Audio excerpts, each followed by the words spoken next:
नमस्कार, जय हिंद, वंदे मातरम। साथियों, सभी भावी अध्यापक अध्यापिकाओं, भाई बहन, सभी गृहिणी का वेलकम, अभिनंदन करते हैं शिक्षा भर्ती के चैनल पर, जायसवाल कोचिंग सेंटर पर। दोस्तों, मैं आपके साथ जायसवाल सर। दोस्तों, आपकी इन्वायरमेंट क्लास को कंटिन्यू करते हैं। पर्यावरण की महत्वपूर्ण प्रश्नों का विद डिटेल के साथ जानेंगे, जैसे हर आपके क्लासेज में होती है। तो यहाँ पर इसकी पिछली क्लासेस देखना चाहते हैं, आपने अभी तक भी नहीं देखा है, आई बटन पे लिंक आएगा, आप लोग देख सकते हैं। चलिए दोस्तों, शुरू करते हैं। शिक्षक भर्ती के बेहतरीन लाजवाब क्लास के लिए तैयार हो जाइए। वीडियो को जितना हो सके शेयर कीजिए, आपका अपना परिवार है। पहला प्रश्न स्क्रीन पर देखिएगा। सभी प्रश्न लाजवाब रहेंगे, सिलेक्शन वाले प्रश्न हैं। पेडागॉजी प्लस कंसेप्ट का भी यहाँ पे कॉम्बिनेशन किया गया है, क्योंकि टारगेट 30 में से 30 है, 30 में 30 लाना है और सिलेक्शन पाना है। ये मेन थीम है आपका। तो पर्यावरण शिक्षा में समस्या समाधान विधि का गुण है। जो पर्यावरण आपकी शिक्षा है, इसमें जो समस्या समाधान विधि का गुण है, सृजनात्मक विधि का गुण है, लक्ष्य केंद्रित विधि का गुण है, चयनात्मक विधि का गुण है, या ये सभी हो जाएंगे। तो पर्यावरण शिक्षा में समस्या समाधान की जो विधि के गुण हैं, ये आपके तीनों हो जाएंगे। पर्यावरण शिक्षा यानी कि इन्वायरमेंटल एजुकेशन की बात करेंगे। इनमें जो समस्या समाधान की विधि होती है, ठीक है, प्रॉब्लम सॉल्विंग मेथड जो होते हैं, इनके अंतर्गत खोजकर्ता में सृजनात्मकता, चयन करने की क्षमता तथा लक्ष्य केंद्रित होनी चाहिए। अतः पर्यावरण शिक्षा में समस्या समाधान विधि के निम्न गुण होने चाहिए। पहला गुण होता है लक्ष्य केंद्रित विधि, दूसरा होता है सृजनात्मक, तीसरा होता है चयनात्मक। अतः सभी विकल्प आपके सही हो जाएंगे। आइए अगला प्रश्न देख लेते हैं। क्या दिया गया प्रश्न है, प्रेक्षण विधि की सीमाएं होती हैं। जो प्रेक्षण विधि है आपकी इन्वायरमेंट पेडागॉजी में, उसकी सीमाएं हो हैं। इस विधि में प्रेक्षण सूक्ष्मता से न करने पर प्राप्त परिणाम अधिक वैध एवं विश्वसनीय नहीं होते हैं। यह विधि मितव्ययी नहीं है। इस विधि में व्यक्ति के आंतरिक व्यवहारों का अध्ययन संभव है। यह उपयुक्त सभी। आपको पता है एमपीटीटी में, ठीक है दोस्तों, एमपीटीटी में आपके 10 प्रश्न पेडागॉजी के आना है, 20 प्रश्न कंसेप्ट के आएंगे। ये आपके सिलेबस पर है, ठीक है।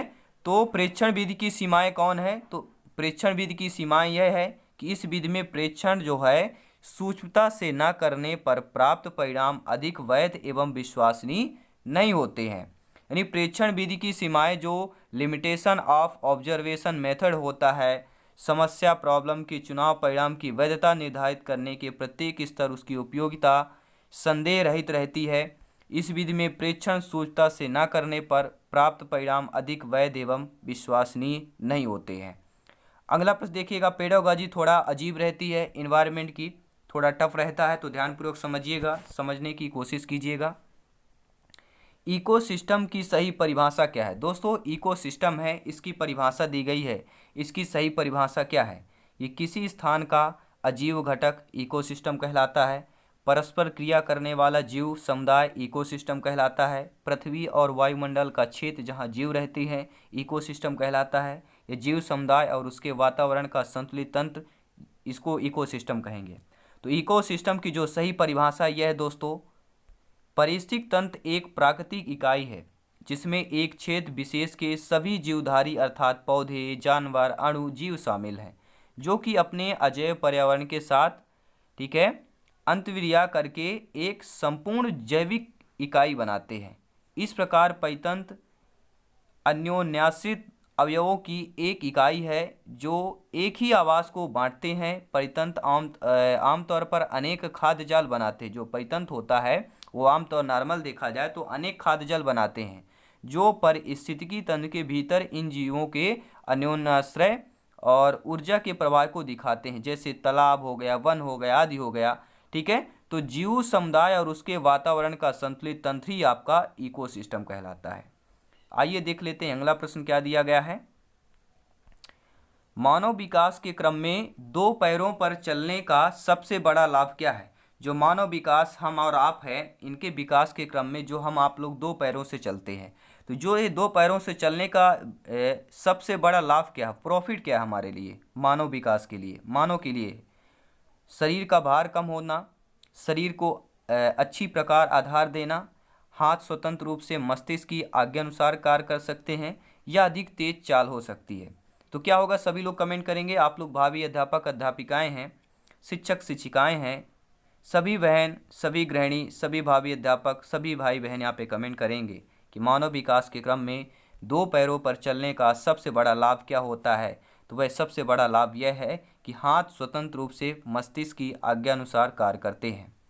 दोस्तों, मानव विकास ह्यूमन डेवलपमेंट के क्रम में दो पैरों से चलने का मुख्य कारण यही होता है कि मानव के दो हाथ स्वतंत्र हो जाते हैं तथा मस्तिष्क भी आज्ञानुसार करने को स्वतंत्र होते हैं। अगर आपके चार पैर होते, यानी कि दो पैर हो गए, दो हाथ से भी चलते, तो दो आप ये हाथ स्वतंत्र नहीं हो पाते। ठीक है, ये दो हाथ आपके स्वतंत्र हो जाते हैं, जो मस्तिष्क यानी ब्रेन के भी आज्ञानुसार कार्य करने को स्वतंत्र होते हैं। इससे कार्य करने में कुशलता का विकास होता है तथा कार्य भी तेजी से पूरा होता है। आपको आदिमानव जो आते थे, ठीक है, हमारे जो पूर्वजों माने जाते हैं, आदिमानव पहले हुए, फिर धीरे धीरे चलना सीखा, पूंछ धीरे धीरे हटी। ठीक है, तो ये सारी चीज़ें जो है, तो दो पैरों से चलने का, यानी सभी जंतुओं में जो है मानव ही दो पैरों पर सीधा खड़ा होकर चलता है, जिसका लाभ है कि मनुष्य अधिक तेज से चाल चलता है। ऐसे भी कई सारे हैं आप लोग, ठीक है, मंकी भी चलते हैं, लेकिन अधिकतर जो है सीधा खड़ा होकर चलता है 24 घंटा 24 आवर्स, वह आपका मनुष्य ही है। ठीक है, जिसका लाभ मनुष्य को मिल रहा है। तो डिटेल के साथ था, थोड़ा नॉलेजल वीडियो हुआ आपका। और ठीक है, आइए अगला प्रश्न देख लेते हैं। भूकंप की तीव्रता नापने के यंत्र को क्या कहते हैं? यह पूछा जाता है पर्यावरण के सब में, आपका सिलेबस में शामिल है, कंसेप्ट में शामिल है कि भूकंप की तीव्रता नापने के यंत्र को क्या कहते हैं? सिस्मोग्राफ, फिजियोग्राफ, कार्डियोग्राफ या बैरोग्राफ। तो सभी बच्चे यहाँ पे कमेंट कर दिए होंगे अभी तक कि भूकंप की जो तीव्रता है उसको मापने के लिए सिस्मोग्राफ नामक एक यंत्र का प्रयोग किया जाता है। इस यंत्र में रिएक्टर पैमाने का प्रयोग किया जाता है, जिसमें 0 से 9 अंक चिन्हित होते हैं। आपने ये हमेशा सुना होगा कि भूकंप की तीव्रता जो है सिस्मोग्राफ द्वारा, ठीक है, नामक यंत्र है उसके द्वारा नापा जाता है। लेकिन आपने कभी ये सुना है कि जो यंत्र है इसमें 0 से 9 तक अंक चिन्हित होते हैं? प्रत्येक बढ़ता हुआ अंक भूकंप की बढ़ती हुई तीव्रता को प्रदर्शित करता है। अगला जो अंक पिछले अंक से 10 गुना अधिक भूकंप की तीव्रता बताता है। यानी अगर 0 में है, मान लीजिए 5 में है, 0 से 9 तक आपको जैसे पटली में होते हैं वैसे यहाँ पे होते हैं, मान ले 5 से 6 में जाता है, तो 5 अगर तीव्रता है, अगर 6 में आ रही तो उससे 10 गुना अधिक भूकंप तीव्रता होगा, तब वह 5 से 6 में आता है। ठीक है, तो आप लोग समझ गए होंगे ना, यानी कि एक अंक बढ़ना जो है वह उसके पिछले से 10 गुना अधिक भूकंप की तीव्रता बताता है। तो आप लोग समझ सकते हैं ऐसा पैमाना होता है। अगला प्रश्न देख लेते हैं। सूर्य से निकटतम ग्रह कौन सा है? सभी लोग बताएंगे सूर्य से निकटतम ग्रह कौन सा है, फटाफट कमेंट करेंगे। तो बहुत अच्छा, आप लोगों का जवाब आ चुका है। हमारे सौर मंडल में सूर्य से बढ़ती हुई दूरी के क्रम में ग्रहों की स्थिति इस प्रकार है। सबसे पहले देख बढ़ती हुई दूरी, ठीक है, सबसे पहले बुध, फिर शुक्र, पृथ्वी, मंगल, बृहस्पति, शनि, अरुण, वरुण, ये आपके ग्रह दिए गए हैं। कितने हैं? 1 2 3 4 5 6 7 8 ग्रह। ठीक है, 8 ग्रह दिए गए हैं। ठीक है, तो सूर्य के निकटतम ग्रह बुध है और सबसे दूर आपका वरुण है, ये भी नोट कर लेना है। सबसे निकटतम बुध है, सबसे दूर आपका वरुण ग्रह है। ठीक है, तो इस प्रकार बुध जो है सूर्य के सबसे नज़दीक का ग्रह हो गया, और बुध ग्रह सौर मंडल का सबसे छोटा ग्रह भी है। तो दो बुध हो जाते हैं, एक निकटतम ग्रह सूर्य का और ये सबसे छोटा ग्रह भी है आपका। ठीक है, बुध ग्रह। अगला प्रश्न देख लेते हैं। गिर राष्ट्रीय पार्क किस राज्य में स्थित है? गुजरात में, राजस्थान में, मध्य प्रदेश में, महाराष्ट्र में।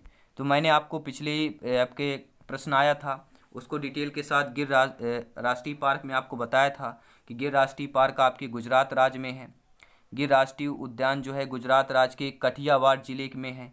ठीक है, ये भी आ सकता है गुजरात के किस जिले में है। गिर राष्ट्रीय उद्यान गुजरात के किस जिले में है? तो आपको बता देना है कठियावाड़ जिले में है। और इसकी स्थापना कब हुई थी? तो गिर राष्ट्रीय उद्यान की स्थापना 1965 ईस्वी में किया गया था और यह बब्बर शेरों के संरक्षण के लिए प्रसिद्ध है। तो गिर राष्ट्रीय उद्यान किन के लिए संरक्षण के लिए प्रसिद्ध है? तो ये बब्बर शेरों के लिए। किस प्रकार के शेरों के लिए प्रसिद्ध है? बब्बर शेरों के लिए गिर राष्ट्रीय उद्यान प्रसिद्ध है, जो कि आपके गुजरात राज्य के कठियावाड़ जिले में है और इसकी स्थापना 1965 ईस्वी में हुई थी। सभी लोग नोट करते जाएंगे। आइए देख लेते हैं अगला प्रश्न क्या कह रहा है। निरीक्षण विधि की विशेषता नहीं है। दोस्तों, निरीक्षण विधि की विशेषता दी गई है यह प्रत्यक्ष अनुभवों पर आधारित है। यह एक मनोवैज्ञानिक विधि है। यह एक बाल केंद्रित विधि है जिसमें शिक्षक एक प्रशासक के रूप में होता है। यह विधि जो है विभिन्न सर्वेक्षणों द्वारा अपनाई जाती है। तो निरीक्षण विधि की कौन सी विशेषता नहीं है, निगेटिविटी बताना है दोस्तों। देखिए दोस्तों, मैं आपको बता देता हूँ कि यह एक मनोवैज्ञानिक विधि है, तो जो निरीक्षण विधि होती है मनोवैज्ञानिक विधि नहीं होती है। ठीक है, मैं आपको एक लाइन से बता देता हूँ विशेषताएं। निरीक्षण विधि जो है वर्णनात्मक अनुसंधान का प्रमुख साधन माना जाता है। व्यक्तित्व के विशेष गुणों को जितनी अच्छाई के साथ इस प्रत्यक्ष प्रणाली से ज्ञात किया जा सकता है उतना अन्य से नहीं किया जा सकता। कक्षा में छात्रों के व्यवहार, समूह में उनकी स्थिति तथा उत्तेजना की प्रतिक्रिया को स्वाभाविक रूप से ज्ञात कर सकते हैं। और आपके पाठ्यक्रम सहगामी क्रियाओं के निरीक्षण द्वारा अनेक तथ्य प्राप्त किए जा सकते हैं। अवलोकन के अनुसंधान के लिए समस्या का चयन कर सकते हैं। ठीक है, तो ये 5-6 आपकी विभिन्न विशेषताएं थी निरीक्षण विधि की। तो आपका जो मनोवैज्ञानिक यह विधि है, निरीक्षण विधि मनोवैज्ञानिक विधि आपकी नहीं है। ठीक है, यह निगेटिव ऑप्शन था। आइए देख लेते हैं अगला प्रश्न। निम्नलिखित जो है वाहनीय ईंधनों में से किसको आजकल पर्यावरण स्नेही माना जाता है? ऐसा ईंधन बताइए वाहनों का जो पर्यावरण के लिए स्नेही माना जाता है। पेट्रोल, डीजल, द्रवित पेट्रोलियम गैस या संपीड़ित प्राकृतिक गैस। सभी लोग कमेंट करेंगे। तो दोस्तों, वाहन ईंधनों में जो है आजकल पर्यावरण का स्नेही जो माना जाता है वह संपीड़ित प्राकृतिक गैस है, यानी सीएनजी के नाम से जाना जाता है। ठीक है, संपीड़ित प्राकृतिक गैस वाहिनी ईंधनों में सबसे ज़्यादा पर्यावरण स्नेही माना जाता है क्योंकि इससे बहुत कम प्रदूषण होता है। सबसे अगर कम प्रदूषण सीएनजी में होता है, नाम मात्र का प्रदूषण होता है। तो प्राकृतिक रूप से पाए जाने वाले ज्वलनशील गैस को अत्यधिक दबाव के अंदर रखने से बने तरल को ही सीएनजी गैस कहते हैं। चूंकि यह गैस दोस्तों प्राकृतिक गैस का ही एक संपीड़ित रूप है, इसलिए इसका रासायनिक संगठन जो है बगैर दाब के बने गैस के समान होता है, जिसमें मुख्य रूप से जो मीथेन होता है, इथेन होता है, प्रोपेन होता है। इन 3 चीज़ों को मुख्य होता है। मीथेन, एथेन और प्रोपेन से आपका बना होता है सीएनजी गैस। तो ये रहे दोस्तों डिटेल के साथ कुछ प्रश्न थे। और एक प्रश्न और देख लेते हैं क्या दिया गया है। किसी परितंत्र में तत्वों का चक्रण कहलाता है। कोई भी जब परितंत्र होता है तो परितंत्र में जो तत्व आपको चक्रण करते हैं तो वह परितंत्र जो चक्रण करते हुए क्या कहलाता है? भूवैज्ञानिक चक्र कहलाएगा, जैव भू रासायनिक चक्र कहलाएगा, रासायनिक चक्र कहलाएगा, या इनमें से कोई नहीं। तो किसी भी परितंत्र में तत्वों का चक्रण जब तत्व चक्र करते हैं एक परितंत्र में तो वह जो चक्रण होता है वह जैव भू रासायनिक चक्र कहलाता है। क्योंकि दोस्तों सभी जीवों को मुख्यतः 4 तत्वों की आवश्यकता होती है। सभी जीवों की बात कर रहे हैं, कार्बन, ऑक्सीजन, नाइट्रोजन, हाइड्रोजन। बहुत ही महत्वपूर्ण बात बता रहा हूँ, सभी लोग नोट कर लेंगे। सभी जीवों को मुख्यतः 4 तत्वों की जरूरत होती है, कार्बन की, ऑक्सीजन की, नाइट्रोजन की और हाइड्रोजन की। ये तत्व वातावरण में जीवों से वातावरण में स्थानांतरित होते रहते हैं। जीवमंडल में विद्यमान ये चक्र जो है जैव भूगर्भीय रासायनिक चक्र या पोषक चक्र कहलाते हैं। यानी जो जीवमंडल हो गया, ठीक है, स्थल, थल और आपका जो तीनों मंडलों का मिल के बना है, ठीक है, वह जीवमंडल कहलाता है। तो जीवमंडल में विद्यमान ये चक्र जो है जैव भूगर्भीय रासायनिक चक्र या पोषक चक्र कहलाते हैं। तो ये रहे दोस्तों बेहतरीन लाजवाब प्रश्न। आपको क्लास कैसी लगी? वीडियो को लाइक शेयर करते रहें। एक छोटा सा प्यारा सा कमेंट के माध्यम से ज़रूर बताएं, अपना फीडबैक दें। जितने मेरे भाई बहन सब्सक्राइब करके आए सभी को दिल से धन्यवाद है, थैंक्स करते हैं। और अगली क्लास जो भी इन्वायरमेंट की आपकी कंटिन्यू क्लास चलती रहेगी।